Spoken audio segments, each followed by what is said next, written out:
Hello and welcome to Beyond the Noise, the podcast series from PRWeek. I'm Evie Barrett, Senior Reporter at PRWeek UK. Before we begin today's episode, I just wanted to say that PRWeek's Corporate Affairs Awards are still open for entries. These recognise the leading projects, teams and people in the corporate affairs. Final entries are accepted until the 13th of February. And do check out prweek.co.uk for all the latest news and our other great events that are coming up this year. Now, on to today's episode, where we're looking at creative campaigns with a bit of a focus on Valentine's Day, seeing as we're in February. I'm joined by our reporter Eliza Wiredu and special guest Nicola Matthews, who is the interim head of global communications at chocolate brand Tony's Chocolonely, but I believe her role is simultaneously known as Countess of Cocoa. Nicola joins us today from Amsterdam. Great to have you with us. Hi, nice to be here. Amazing. So let's kick straight off. To start, Nicola, could you please explain a bit about your comms role and background and your agency setup at Tony's? Sure. Yeah, so as you mentioned, I am the Countess of Cocoa at Tony's Chocolonely. I've been here for over 6 years now since we launched the brand in the UK and Ireland.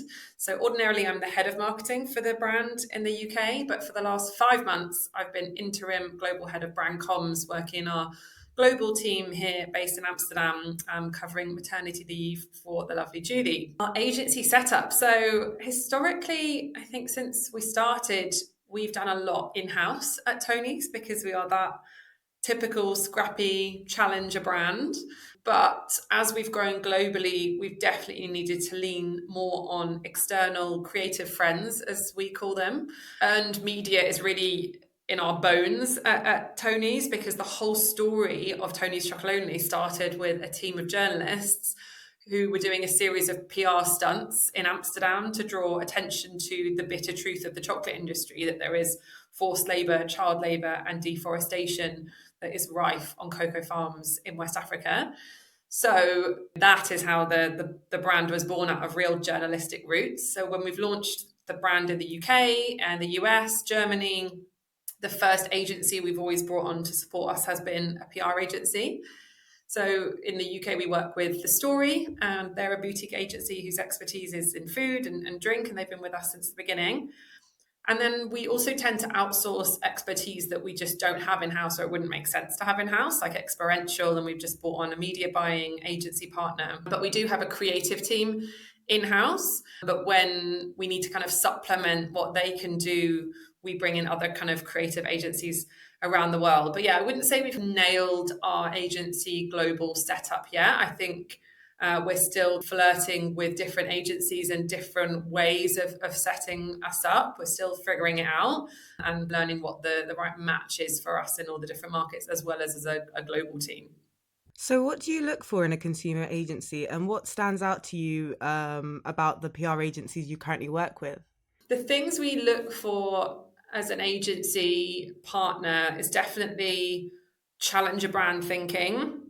Can they work with small budgets and small teams? Can they be scrappy?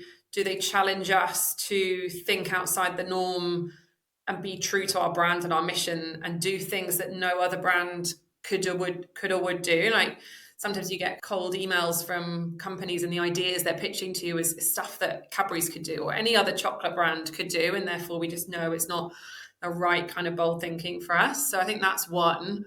And then, yeah, like I mentioned, agility is really key. We're a small team. We can work fast. We don't actually plan that far out. We're not planning things a year in advance. So we need teams who can really, if we get an idea, they can execute it with us in a couple of weeks. So the big traditional PR agency models don't really work for us for that reason. Like scrappy small teams are really, really our bag.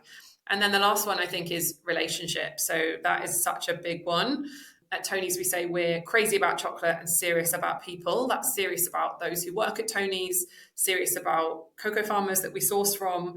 And that also extends to the creative partners we bring on board. Having trust, having respect, enjoying working together often makes for a great agency relationship, I think, in my book. And there's a lot to be said for just working with decent humans who feel like an extension of your team. So when we find that right match, we tend to stick with you for the long term because the longer we work together, the better work we'll do because you'll know our brand and our mission.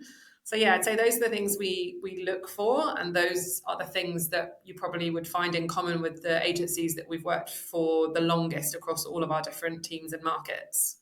Absolutely. I think that disruptive approach really shines through, and the balance between humour and purpose, I'm sure we'll come on to a bit later. As I mentioned, we're close to Valentine's Day. You guys released a campaign for Valentine's Day this year. What can you tell us about it? Yeah, we are doing something for Valentine's this year. So it's an extension of a campaign we actually started last autumn. So we worked with a brilliant new creative agency called House of Oddities. We call them Who, H-O-O, run by the amazing Satch and Darren. They are a small team. They are challenging the oil tanker big agency model. So it was a great fit straight away. They really embody that bold challenger brand thinking I was mentioning just before, and I call them nimble creative ninjas because they just come out with so many ideas that they can produce at speed. So we found them last year and we brought them in to create a campaign for us in the run up to Christmas. We call that Choco season, when everybody is thinking about and eating lots of chocolate. And as always, with Tony's, you either love us or hate us for it, but we didn't give them a lot of time. But we did give them like a key consumer insight that we just have known for a while about our brand, but have never really done anything with.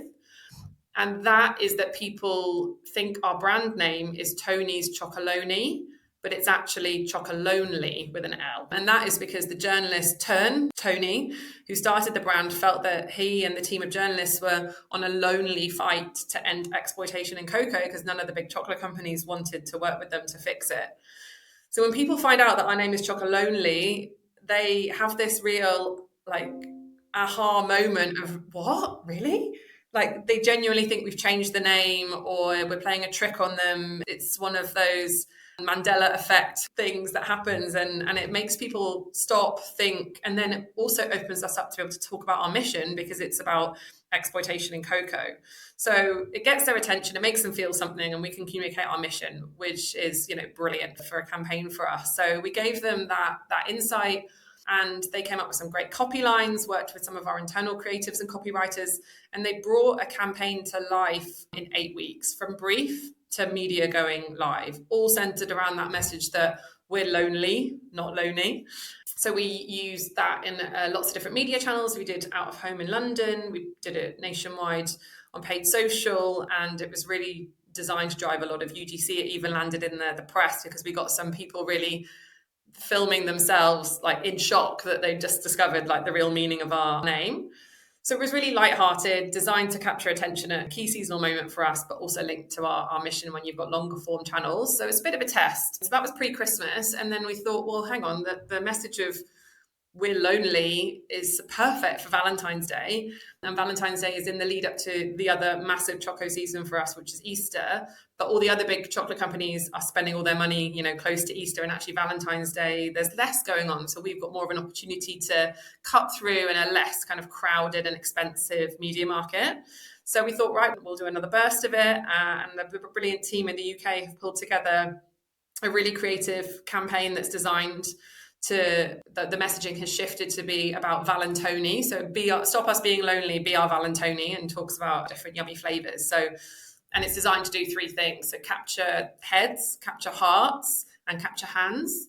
So we're capturing heads by building awareness across London through out of home, paid social, and some key influencer partnerships. We're capturing hearts by showing up in fun ways that are relevant to the seasonal moment. So you'll see lots of cheeky content on social media about dating apps and red flags and linking us to lots of Valentine's-esque messaging. We're going to have a paid advert in Rush Hour Crush in the Metro, if anyone still reads that one. And then finally, we're leveraging our team of student ambassadors that we've got out in key cities in the UK to get as much chocolate in people's hands as possible. So yeah, that's how we shape our campaigns. And Valentine's is the perfect moment to make some people smile with some chocolate, I think. Nice. I imagine it's hard to nail that earned element of a paid out-of-home campaign, but would you say that's something that's quite important with you guys? I guess your tone of voice sort of lends itself to that user-generated content, as you say.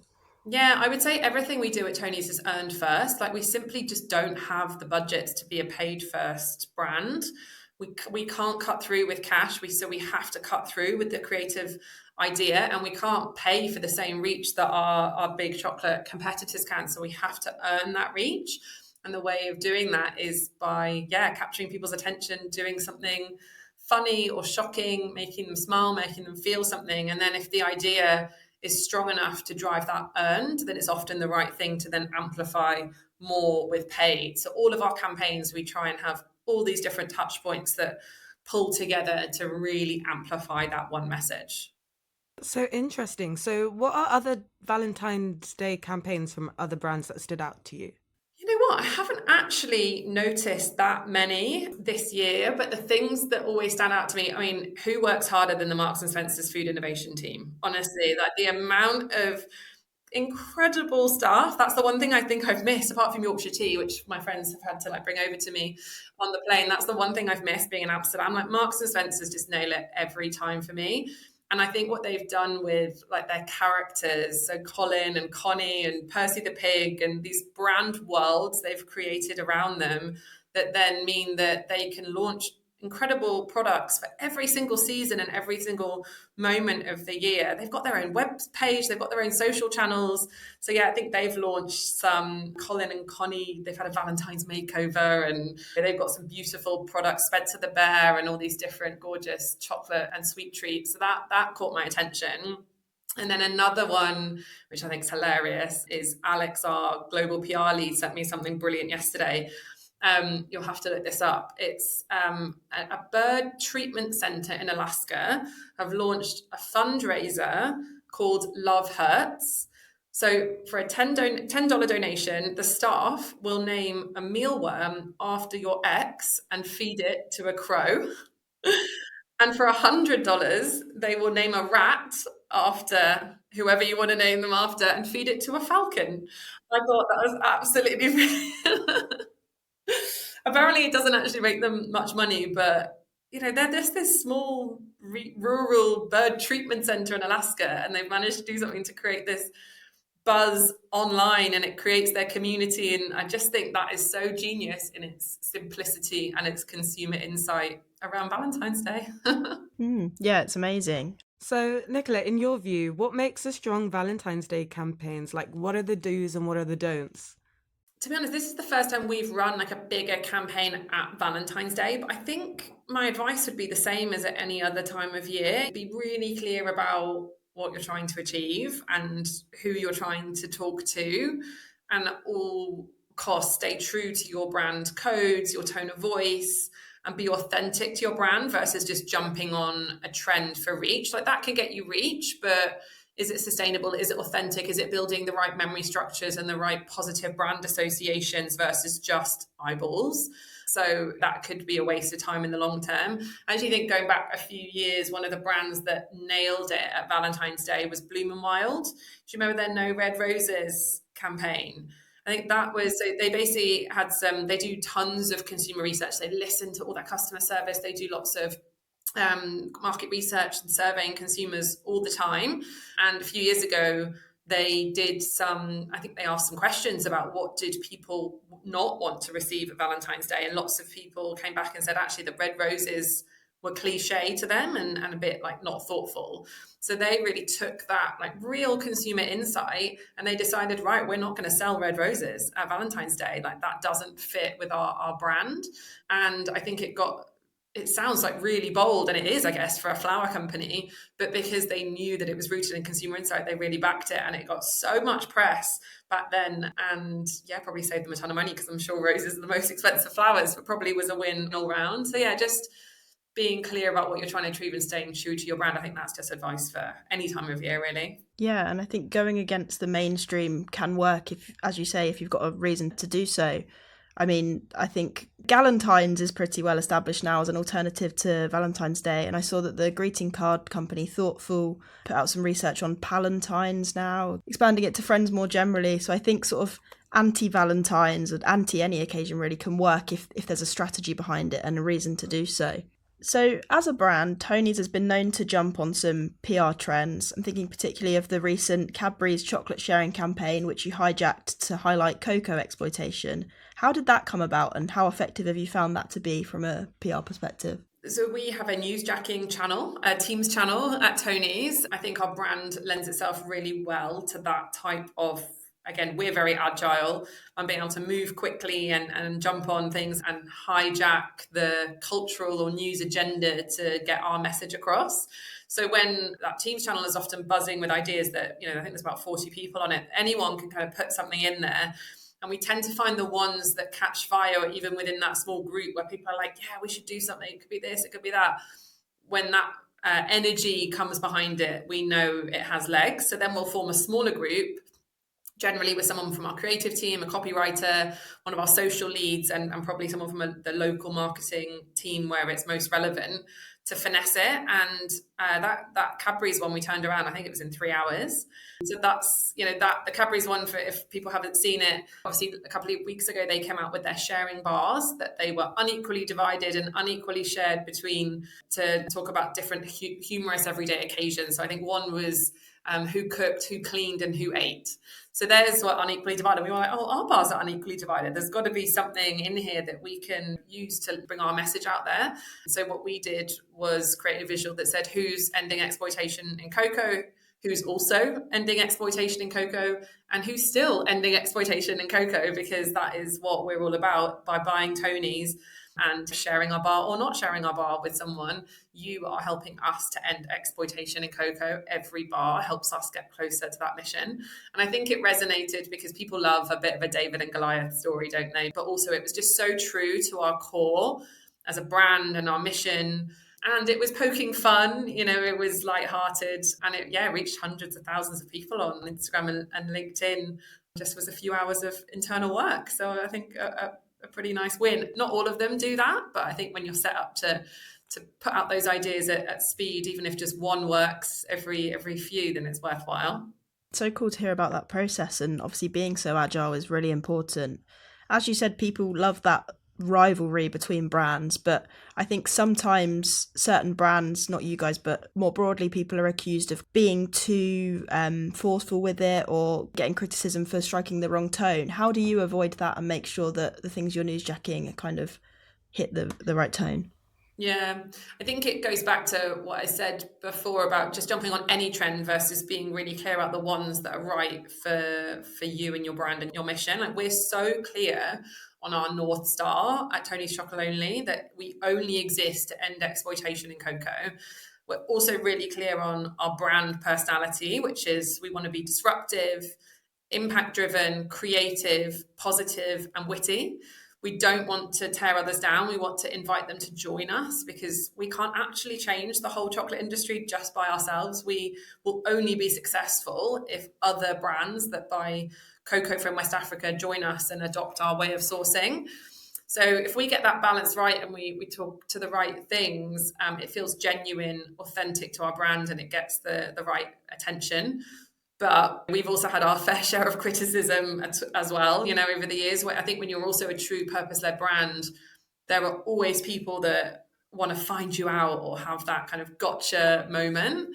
But honestly, my favorite thing about working here at Tony's is that we are 100% transparent about everything, the good, the bad, the ugly. So you actually can't find out anything about us that we haven't already published in our annual fair report, or that we're already talking about ourselves, which I guess from a PR standpoint is great, but really helps with us kind of putting our neck out on these newsjacking or more trend-led content and campaigns that we put out there. So how do you keep your campaign concepts fresh, and how do you follow up successful pieces of work without repeating the same formula too closely? First of all, I think everything has to really come from that clear objective, that clear brief, that clarity on what we're trying to achieve, and then creativity within that. We call it freedom in that framework, is much easier. So we've done a lot of work over the last couple of years to really solidify our brand codes, our personality, our tone of voice, so that we can continue to build a globally consistent brand in all our markets as we scale. Like, all the local teams, the brand guardians, all the new agencies get a brand camp, brand unborning with Clink, who's our creative guru. And all of the marketing teams have a really strong eye for detail, and they just have a real strong gut instinct of what makes something Tony's or not. However, if you look at all the work that we've done across markets, like, a lot of it you wouldn't think is the same lovely, holistic, global campaign, but it's all rooted in the same brand foundations. And we also developed in the last couple of years a creative platform, or the last year actually, a creative platform called Break the Mold. And that really is just kind of crystallizing for us everything that we do breaks the mold, whether that's cocoa sourcing, the way our bar looks, the way it breaks the unequally divided bar, because the chocolate industry is unequally divided, having the bright colors on the shelf versus the brown colors, like everything we do at our heart is challenger brand and it's breaking the mold. So that has now become the starting point for any piece of work. We're always challenging, why could we do it differently? Could we do it more boldly? Could we add a twist here and there? So that's probably the linchpin that comes back to everything, but that also gives you tons of freedom to come up with lots of different ways of bringing that message to life. So yeah, freedom within a framework, I think, gives you rooted in the same bones and foundations, but loads of creative freedom to keep things fresh, as you said. Nice. I mean, it strikes me that Tony's has become one of those brands in the last year or two that's really permeated culture, and now people want to be associated with it, and it pops up in places you might not expect. I guess similarly to companies like Lime. That was demonstrated with the use of the nickname Smitheroni Chocolonely in the Gavin and Stacey finale episode. What did you make of that? And did you know it was coming? No, we absolutely didn't know it was coming. That was completely organic. I think many of us fell off our Christmas Day sofas when we heard that one. We were not expecting it at all. For our brand to be mentioned in such a funny way, so organically in the biggest show on Christmas Day, when we are still this tiny Dutch chocolate brand that is, 1% of global cocoa. It was absolutely amazing. And I think that just goes to show the brand equity that we're building, even as a really small Dutch challenger brand. We get so many celebrities globally that put us on their social media, talk about us on their podcasts. Sometimes we don't even hear about it because they haven't tagged us. It's just genuinely something they love in their daily life. So we had Harry Judd eating Tony's in bed and talking about it on his podcast a couple of weeks ago. Gabby Roslin was the same. And yeah, like I said, people messaging me on LinkedIn being like, have you heard it? And I haven't, because they haven't told us about it and we haven't sent them the chocolate. So yeah, all of that I think just gives us a really lovely feeling that we're building something special here that genuinely people love. And as a marketeer, what more could you want than people to really have that love and affinity for your brand? For sure. Did you consider anything reactive off the back of the Gavin and Stacey mention? I saw someone online suggest a prawn boona flavoured bar. You know what? Our team take Christmas off often, and it just felt like one of those things that I wanted everyone to have a nice break and not think about it. And then when we came back in the new year, it probably felt like the time had passed. So yeah, it wasn't one we jumped on at that point, but normally our social leads would be absolutely kind of jumping on that kind of thing into the comments of community management. We've actually had some press reach that has come from Megan, our brilliant social lead in the UK, just getting into the comments of other brands' posts and then us that ending up with actual press feature. So she's absolutely brilliant at doing that thing. But no, I didn't ask her to do that on Christmas Day. There's been a noticeable reduction in purpose-led PR campaigns compared to a few years ago. So if we take the Super Bowl campaigns, for example, it feels like humor's back on the agenda. Your brand has been able to combine both. So how do you achieve this and what's your secret? That's a bit of a nuts period, wasn't it? A few years ago, every brand just inventing this worthy purpose or giving some money to charity for a while because they thought it would make more people buy them. Kind of sounds crazy when you think about it now. And obviously it didn't. But I think at Tony's, our purpose is the only reason we exist. Everything we do is to achieve that vision. That gives us such clarity. That's our real North Star, as I mentioned. But we're also really pragmatic and know that our purpose isn't actually the reason that most people buy Tony's. When it might be why people are aware of us, because we've really leveraged our mission, that David Goliath, that challenger brand mindset to cut through the clutter of other big chocolate brands and what they're talking about.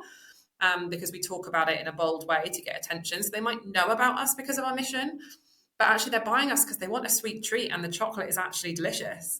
There's actually a really interesting insight we found in the last year or so that lots of people who've never tried Tony's don't think we will taste amazing because we're ethical. They think they're going to have to compromise. And obviously anyone that's tried Tony's knows that there's no compromise. It is just really, really yummy, delicious chocolate. And that is actually, I think, the magic of our brand. You don't actually have to care about child labour, forced labour and deforestation in cocoa to be part of changing it. You just have to buy our chocolate, and there's no compromise. Like, you're going to love it and enjoy it, because the more people that buy our chocolate means we can buy more beans from farmers in West Africa according to our sourcing principles, which includes paying a higher price for cocoa. And that just means more positive impact for those cocoa farmers. So, it's just such a beautiful formula that works for us.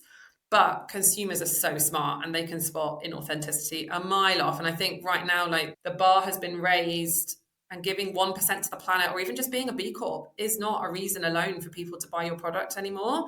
You have to ultimately be a brilliant solution to their needs, easy to find at an acceptable price. We're all fighting for that last 3 seconds of attention in a store if you're an FMCG brand. But the purpose isn't necessarily going to be the reason they buy you. But to also add, I do think it is a duty of all businesses now in 2025 to minimize our negative impact on people and planet in the pursuit of profit. Profit isn't a dirty word. We all need to make a profit and earn money, but not at the expense of people and planet. We should all just be doing that as a bare minimum, as a standard, because it's the right thing to do, not because it will make us more money or sell more stuff. Really strong argument there. Completely agree with a lot of that. Obviously, we've spoken about Valentine's Day a bit today, but I wanted to ask generally how effective you think calendar hooks are for PR campaigns. I mean, obviously, you guys will activate around Easter and Christmas, I'm sure, but what about more niche occasions? How far do you take it? Yeah, I think we learned that lesson very early on at Tony's, that if your campaign or product launch or what you're trying to say isn't actually hooked to a moment, if the why now isn't clear for journalists and they don't actually have a reason to write about you, or they don't have a lovely feature that they're writing about a certain point of view, the news will just get lost. So that we learned that quite quickly. So we do tend to hook our partnerships, but also our product launches or our news to a really strong why now explanation, and often that is seasonal hooks. So choco seasons are obviously really important for us. So Easter and Christmas are the biggest ones, a bit of Valentine's Day. We don't do as much around Halloween because actually that's all about cheap sweets and it's more about children, and we don't actually market our product to children. It's only marketed to adults. But I guess we talk about gifting all year round. I don't know if anyone has tried our amazing personalized bar service. Like, on our website, you can go on there and actually create your own Tony's wrapper for any occasion. You can put any photo, any message, any design on there and send some choco love through the post to someone. It's just such a fun gift, and it is a guaranteed way to make someone smile. So we're always talking about gifting kind of year round. And so choco moments are really important, but also really key impact moments. So you've got the start of the cocoa season in October, where it's a really key moment for us to talk about cocoa pricing, the fact that farmers are not paid enough. This year we ran a small social campaign called Stop the Chocopocalypse. The fact that cocoa yields are down 30% year on year because of climate shock, but also because of the world's biggest chocolate companies not investing in cocoa and cocoa farmers. So they are just making less and less cocoa and less money, therefore. And if we don't do something to stop this, there's going to be not enough cocoa to fulfill the world's chocolate demands. We are literally facing a chocopocalypse. And that was a fun way for us to get people's attention about such a serious issue. And then another one is Easter. It's a key moment for a great kind of league table of the most sustainable and ethical chocolate brands called the Chocolate Scorecard comes out. We've topped that for the last 5 years, I think it is. But again, a lovely moment for us to talk about impact at a key moment in time, as well as talk about chocolate. So yeah, totally agree. I think hooks and time hooks and seasonal hooks are really key. And there's lots we could talk about. We've had to get a lot more focused over the years to be like, what are the right ones for us and what are the ones we're actually just not going to talk about because we don't have the time or resources. So fewer, bigger, better is how we plan our calendars now. So what can you tell us about your campaign plans for the rest of the year? Oh, what have we got coming up? So we have just launched a delicious new flavour in the UK, milk rice crispy caramel. It is puffed rice and chewy caramel pieces. It's literally fast becoming my new favourite flavour. And you can get it in Oxfam and the Tony's kind of online store, and it'll be in Tesco soon. So that one has got some lovely content and partnerships kind of coming out to support it. And we've got a new flavour of our Little Bits pouch range coming out too. And then Easter's obviously coming up, so we'll be talking about our Easter product range. And we did a really fun giant Easter egg hunt last year off Columbia Road. We literally were hiding in plain sight because the whole message around it was we have nothing to hide, so we're not going to hide our eggs. We had this 7-foot giant Easter egg just behind Columbia Road Market. So that will be popping up somewhere again in London over Easter. And then it kind of comes into our quieter Choco seasons where, we're out of Christmas and out of Easter. So we'll be focusing more on our partnerships. So our third partnership coming up with Glastonbury and Oxfam, where you can find pairs of Glastonbury tickets hidden in our bespoke bars that are sold exclusively at Oxfam stores. And we've got another exciting partnership, which I can't tell you about, but our Fab Partnerships lead, Lucy, has been working for months on. So that's really exciting. And we use the kind of summer months to test and learn a lot more of just talkable moments, as we call them. Like, what are the other things we can do to just try talkability around Tony's and keep that brand saliency going, even if it's not a prime chocolate eating moment. Although saying that, it's not like we get a massively hot summer, is it, in the UK, where we don't want to eat chocolate? So yeah, and then before you know it, we'll be planning Christmas again. So lots to be keeping us busy. Yeah, busy few months. Great stuff. Well, that is all for today, sadly, but thank you to Nicola for joining us for a great conversation, and to Eliza as well. If you've enjoyed today's episode, then we'd love it if you could leave a review, please, wherever you access PRWeek's Beyond the Noise podcast. Thank you for listening, and until next time, goodbye.